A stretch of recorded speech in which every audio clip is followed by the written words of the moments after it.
Hello and welcome back to another EDH deck design video. Today I'm going to be re-recording my Crosis the Purger deck. If you were looking at my previous videos, you saw I had a temporary variant of this with Thrax I had for a 1v1 tourney. That never actually happened. So I went back to Crosis. The deck has actually had quite a few changes recently, especially because the Fate Reforged set gave me lots of new toys that are actually very good for Crosis himself. So let's run through this. I'll have to be a little quick because I'll need to explain a couple things that have changed. Crosis here is one of my favorite Grixis generals to run. My favorite is Gwendolyn de Corsai, but for an actual competitive build, I think he is superior to things like Thrax and Bolus because their price, their mana cost, the upkeep. Thrax is good, but the flying I like. In this build, this is a Superfriends deck, so having a flyer with a possible Persecute on the body. What he does, he's 6 mana for a 6/6 flying. When he is declared, or when he connects after combat, I can pay 3, and I can have a free version of Persecute, the card, where I can choose a color, make the opponent reveal their hand, and discard that card, the cards of that color. Very mean against monocolor decks, but it's what he does. We run his Attendant. Since I keep this guy in a top loader, the Attendant's there if I shuffle him into my deck. Let's stick Crosis over here, and let's run through the deck. So, over the course of the past 2 years, I've been running this crazy little thing. The creature package has very slowly been dwindling away. This used to be kind of a Grixis good stuff reanimator deck, so a lot of things have just gone. We're down to just a handful of creatures. Some are not even really creatures, but they're mainly for defensive nature to cantrip, be value. So perfect value and defense and cantrip is Baleful Strix. It is a 2 mana dropping Death Touch flying with you draw a card. Great for keeping planeswalkers alive. Sad Robot is not as quick. I used to run Stuffy Doll in here as another defensive tech, but he was the last card that just got cut. Sad Robot, although ramps, fixes our color, and he's good for defense because he'll draw when he dies. The rest of all these cards usually have some effect when they enter the battlefield. I used to do the Archaeomancer, or is it Chronarch, and Ghostly Flicker tech, so I can multiple spam their abilities. So Muldrifter's great as a defense, and he'll just Divination when he enters. And then we doesn't really do anything on entry, but it's a good flying body for defense to keep them off the walker's back, but it also is a Phyrexian Arena on a creature. Duplicant, we're getting to the more expensive creatures. These are more likely to be cut in the future, as I'm increasing the number of board wipes in control and lowering the creature count. He is becoming less reliable because his expensive cost is kind of up there. Sphinx, although I really like because I like Fact or Fiction on a body. I can't flicker it, but the card draw and the high defense is really good for keeping them safe. Same thing with Runescar, really big defense. This usually tutors straight for my Rite of Replication as an alternate win condition. There's just a handful of alternate ways of winning other than walkers, and having 6 6/6 flyers that tutor for 5 after I resolve the spell is a pretty good deal. Last two guys are not always creatures. Keranos is something I used to love bribering for, and I finally got one so I can put it in the deck. He's there just for a few extra cards, maybe creature removal. Urbos is the same, just a few extra cards, usually at the end of someone else's turn though. Let's go on to the bread and butter of the deck. Normally when you think Superfriends, you think there's going to be white in the deck because Elspeth and Ajani are some of the best cards to have in Superfriends. For a Superfriends deck, I'm actually running very few walkers, only 13 here. I wanted the ones that had the best impact, something that could dictate a win condition or control element to help me survive. So for example, things like Chandra, the only playable Chandra here would be the Pyromaster, and her 0 for a potential card is not a good deal when I could just run something like Phyrexian Arena. But we have Liliana for some creature removal. This used to be Mass Reanimator, so I don't really like discarding too much. Sometimes she sits back and lulls a bit, but at the same time, if she gets out early, this can be just devastating to the opponent if I have a draw engine online too. Dak is there. I don't really care about his ultimate, but gaining control of their artifact accelerant very early is good, and the filtering is also very nice too. Ashiok is fantastic because she comes out early, it, and she +2, so she goes up to 5 loyalty very fast. Very hard to deal with if the opponent doesn't have an aggressive way of getting rid of her, whatever. This is one of the potential win conditions, of course. Jace is there. I don't like playing the Mind Sculptor too much because in my meta, I've been playing for a lot longer than a lot of my other friends. So I have access to a lot of cards that have been out longer, older cards, more expensive cards, because I've just been playing since Mirage. Something like this gets me a lot of unwanted attention, so I tend not to like playing him. And this is designed kind of for 1v1. In multiplayer, Superfriends is terrible. So Jace does he's going to brainstorm and die, essentially, in multiplayer. Again, this used to be Reanimator, so the zero ability to mill was a very good thing. This is essentially just another draw engine, though. Same thing, this is card advantage. I used to love reanimating all the opponent stuff that they discard. The best, I've gotten her out on turn 2 once, and she's been out on turn 3 a few times. So while it's nice to tutor, if she's out on turn 2 or 3 and the opponent can't deal with it, they're not going to have a hand for very long. And that's actually what I really like doing with her, just a super fast, aggressive Liliana. Tamio is my second favorite Planeswalker. My favorite is actually Liliana of the Dark Realms. She's not in the deck. Tamio is my second favorite because the emblem is just Gucci. Don't really care about her -2 too much. She's here mostly to keep a creature down that may be attacking me that I cannot destroy. Tezzeret is probably the most important Planeswalker in the deck. He does not dictate the win condition, but he helps us get the win condition. I'm going to explain that later, so let's set him up here. Teferi is very close to Tezzeret's ability for untapping permanents, but again, he will either be that if I have my setup going, my engine going, or he's just kind of there to help me draw more cards. I don't care about his emblem. Sorin is a potential win condition if I have multiple Planeswalker activations going on per turn. But that's really it. Same thing with Karn. Karn is absolutely busted, being that any color can run Exile. But I really want to keep him safe so I can start multiplying, doing a -3 +4 per turn, -3 +4, -3 +4. If I can do 2 activations per turn, the opponent's going to concede very quickly. The last two are our primary win conditions. We're on our new Ugin, the absolute busted Planeswalker. The kind of polar opposite, well, somewhat opposite of Nicobolas. Both of these have ways of dealing with creatures and non-land permanents, and their ultimates are absolutely devastating. Nicobolas' ultimate, typically in 1v1, will make someone concede, and Ujin's, while it may not be an auto-concession, it is going to give you such an advantage. So many extra cards in hand, and ramping you, maybe more walkers to activate. It's just absolutely disgusting, especially when you have a way of maybe doing his ultimate more than once per turn. Let's take these guys out of the way and keep Tezzy on top. The trick with Planeswalkers, as you saw, I have very few creatures. I have to have a pretty stout control element in this deck to keep my things safe, or to keep your creatures off from keeping mine from dying. Mana Drain is another card I don't like highlighting that I play or run. Showing that I have some of these is just bad because their dollar value in this is stupid. It is a counterspell where you get mana for their converted mana cost. You'll see a lot of people grossly misplay this, thinking they need to hold it for the biggest spell possible. That's terrible. What I would suggest doing is playing it at your first convenience. My favorite thing to doing with this is just countering early Accelerant, using the free mana to cast my own Accelerant and keeping more counter magic open.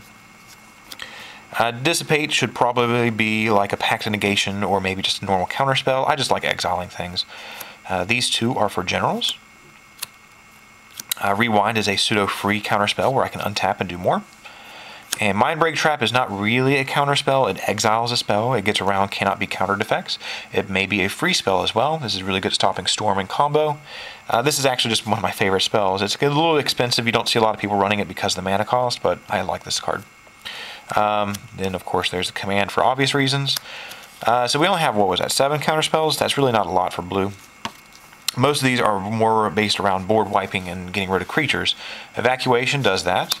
I have a lot of Artifact Accelerant. I have, so far on, I've only done it once on turn 2, but I've done it a few times on turn 3, have a Capsized lock in place, where I can repeatedly bounce permanents. It's not very fun to play against, it's very rare, but it's a thing.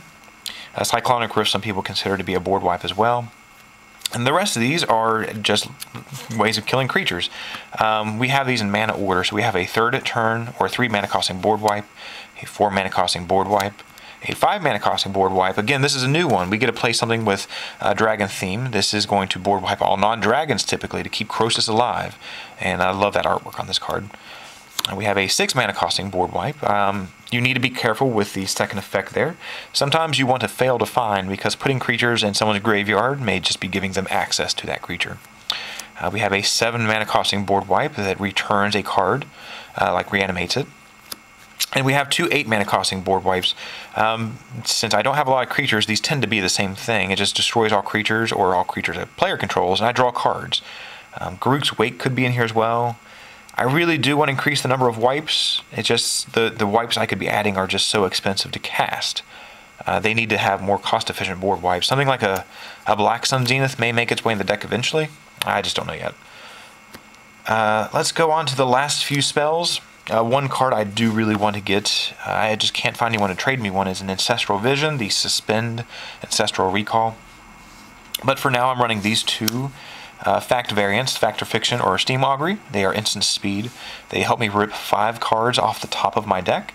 A lot of people don't like giving the opponent knowledge of seeing what you're getting, but the fact that these are instant and I usually just get the best, it doesn't really matter because I'm doing it at the end of their turn and they're going to see probably what I'm casting anyways, or I'm about to cast. I do not like running a lot of tutors in my deck. I like this one because it's cheap enough to get what I need at the time and maybe accelerant to fix my colors or to get into the game.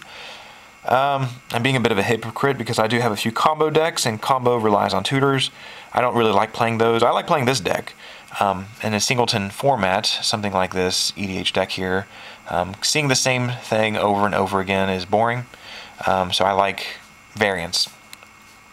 Shadow of the Doubt is one of my favorite troll cards. It could be a sinkhole that replaces itself at instant speed if someone tries to crack a fetch land. This is my answer to things like Tooth the Nail. While this is not super competitive in design, I'm specifically excluding 2 cards to reduce the power of the deck. Mind Twist is there as a pseudo answer. This is a pseudo board wipe before the creatures actually land. Bribery, we're getting onto the alternate win conditions now. Bribery is there. I used to love getting Keranos with Bribery, but now it could be just whatever it takes to win the game with or to keep them safe. I don't like doing douchebaggy things like ramping into Bribery and then getting their Pterodactyl and destroying their lands before they can do anything. Sometimes, depending on the opponent, I might do that out of spite. But I'm much more interested in having a fun game, so I'll get something more interesting to play with. Rights is an alternate win condition with something like the Desecration Demon. The Runescar Demon, sorry. And the last reanimation spell that's lingered in the deck since this used to be reanimation theme was Rise.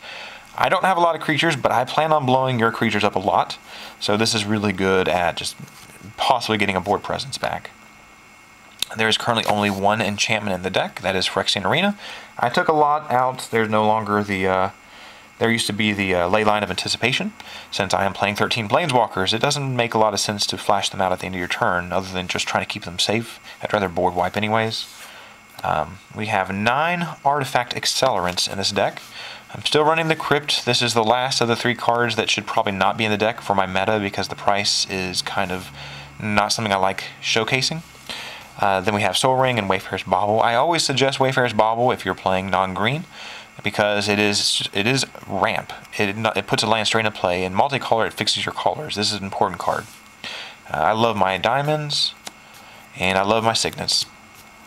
Now, as you saw, I am not running, if you're familiar with what I'm about to get to here, I am not running the Thrawn Dynamo, and I'm not running Gilded Lotus on purpose. If you want to make this a competitive deck, you do want one of each of those cards, maybe even something like a Grim Monolith. Top is probably one of the first cards I'll be taking out. I'm not running fetch lands in the deck. It's really good at smoothing the deck, but I would prefer to have more control elements. Top is good usually when you have fetches to reshuffle, or if we have a lot of miracles. Rings of Brighthearth used to be the staple Planeswalker card because you can pay 2 to double the ability. But now we have Chain Veil, which is absolutely gross and busted in every way. Let's get Tezzeret back to play. So, Rings of Brighthearth, I can pay 2 to double an ability, which means I can pay 2 to double an activate ability from a Planeswalker. There's also a land that uses this too. But nowadays we have Chain Veil. Tezzeret here, he comes in with 4, and this costs 4, so I could tutor Chain Veil straight to play at the cost of Tezzeret himself. It's better, although, to keep Tezzeret alive because of his plus ability. He untaps up to 2 artifacts. Chain Veil says 4 tap it, and double. I can then use a Planeswalker's ability, all my Planeswalker abilities, twice. If you have something like Gilded Lotus or Thrawn Dynamo, something that produces 3 mana, or even something that produces 4 mana, you can go infinite, With these two and one of those artifacts, essentially every mana source you have, every land, every diamond, you can activate your Planeswalker's abilities that turn.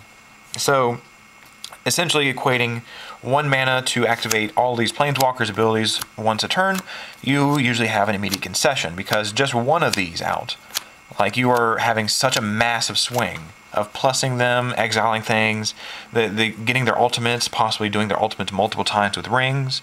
It gets absolutely busted. Because of that nature, I chose not to run the Thrawn Dynamo or the Gilded Lotus. Granted, I can still do things like Soul Ring and the Crypt, so I can do 2 mana per activation, but that's still pretty strong. If you're doing competitive, I would suggest it, but just be likely to know that your opponents will be looking out for this, because this has become a known thing. The last artifact that has sustained in the deck is Batterskull. Again, I am very susceptible to aggro strategies. I all too often will be below 10 life when I'm actually stabilizing and about to win. Something like this is a game saver because it's both defensive, but I can snap this onto my Crosis and have a 10/10 flying vigilant creature. I heard that's pretty good. The lifelink is there is essentially the reason this is in the deck. Since I have included Ujin and another expensive board wipe, I have increased my land count to 38. The lands are all the same from the previous deck except the new addition of Crucible of the Spirit Dragon. This is a new land I would highly suggest paying attention to, because if you are running Dragon Tribal, or your general is a dragon, what it does is it comes into play untapped, which is good. It's colorless mana, which is decent. You can pay 1 to put a storage counter on it, which some people may remember lands that do that. The good one, though, is it taps and you can remove X storage counters, and you have X mana of any combination to cast or activate abilities of dragons. So far in playing, I've used this to get Crosis out for free twice, simply because I was playing control with the deck design, and I was just adding counters until I had over 6. Just even having 4 or 5 on this reduces his cost. You can do this with any dragon, obviously. You can use the ability for his Persecute effect. I highly suggest, if your general is Crosis, or any dragon, if your general is a dragon, or you have dragons in your deck, lots of dragons, get this land. Because casting a Crosis for free, or a Nicol for free, just because you spent the entire game like kicking this up and keeping counter and control magic open, that's definitely good. The rest of these are actually the same as the rest of them used to be. So we got the colorful ones. I really don't like tap lands, but it's a 3-color land. Mirrored Landscape is fun because you can double its ability with the Rings of Bright Hearth and do a really very good ramp. Doing this on turn 1 and a Soul Ring on turn 2 puts you at 5 mana. So on turn 3 you could have a Crosis. I do not run the Cabal Coffers. I don't like the regularity of not having access to this and coffers at the same time. I don't have enough tutors for that. So having a land that may not do anything, that's not useful, like the Maze of Ith, for example, I just didn't want to bother with it. Sometimes I draw a lot of cards. Bojuka Bog is great for removing their graveyard. This was out when I was running Thrax, because Thrax has haste, but this is mainly there so I can sneak Crosis into play at the end of someone's turn. A lot of people just neglect this land and forget it. It's always good. Ancient Tomb is a Soul Ring variant in land form. Then we have 2 creature-based lands. Very good at keeping the Planeswalkers safe if they need to survive for 1 turn, or Lava Claw can actually be a win condition. Then we have the 3 Kami lands, all for Crosis, just to give him some extra abilities. Untapping him with Minimo is actually probably the most important one, because it makes him a chump blocker if someone's going after a walker. The temples, I like scrying. If you're doing competitive, maybe these should be fetch lands. I don't really care about fetch lands too much in EDH, because I don't, other than top, I really don't have a way of reshuffling. I don't manipulate the top of my deck too much. So the temples are great, but they may be fetches. I don't care. Then we have the 3 Pains. My favorite, this one, because I like the demon artwork. It's so cute. We have the 3 Shocks. Let's get through these. You've seen these all before. 3 Buddy lands. 3 filter lands, super good with early, because some of my Planeswalkers have double mana costed, or colors in their cost, and the rest are just basics, the arena ones, the fancy ones. I got, the islands are all new. I had to find these, they're hard to get, but I used to have a Cruel Grixis modern deck where the swamps and mountains came from. And I had a Legacy Burn deck where I had a massive chunk of these, because Arena League was something I got into way back when. The Crosis here. This is a very fun deck to play against. A lot of people do not like Super Friends strategies because it's pseudo-linear, but the variance in what the Planeswalkers do, and since I'm not running like the obvious ones like the Ajani and Elspeth ones to continually board wipe and token generate, being in Grixis, I'm also not bothering with a lot of things that just don't do much. I'm not bothering with any Chandras. The one that may be worth playing is the Pyromaster because the 0 ability is card advantage to a point. But I would rather just run something like Phyrexian Arena, which guarantees the card to hand. So there's a lot of variance in Planeswalker strategies. Sometimes people, instead of doing board wipes, they'll do just massive creatures to keep their Planeswalkers safe as well. It's all dependent. But this is the current design with the new additions from Fate Reforge. I'm still tinkering with the idea of including something like Sharkin, the new one. He doesn't really do a lot for a win condition. He's just going to be creature removal. Another one is Ralzeric. Again, if you're doing if you're going straight for Chain Veil combos, Ralzeric is another way of untapping Chain Veil. That's just, I didn't want to highlight that. I know how broken that can get, and I wanted to have a more fun deck. Granted, I'm playing some unfun cards, but I'm specifically excluding cards that make this excessively broken. It's also a very slow deck. Again, you are very vulnerable to aggressive strategies if you cannot board wipe. As you saw, I do have 7 board wipes, and not including the bounce. A lot of those are very expensive. There's not a lot of cost-efficient board wipes in these colors, not without Wrath of God and Day of Judgment. But yeah, I'll try to continually update this deck. I need to stop reposting videos. I'm probably going to go ahead and collapse the other 2 videos out of the way. If there's any ideas or any strategies, any fun thoughts, definitely let me know. Again, the obvious inclusions that I'm missing for this deck would be the ones I'm purposefully excluding. I do want to get Ancestral Visions because that's just good card draw. Eventually I'll get that. But yeah, any ideas, let me know. If not, have a great one.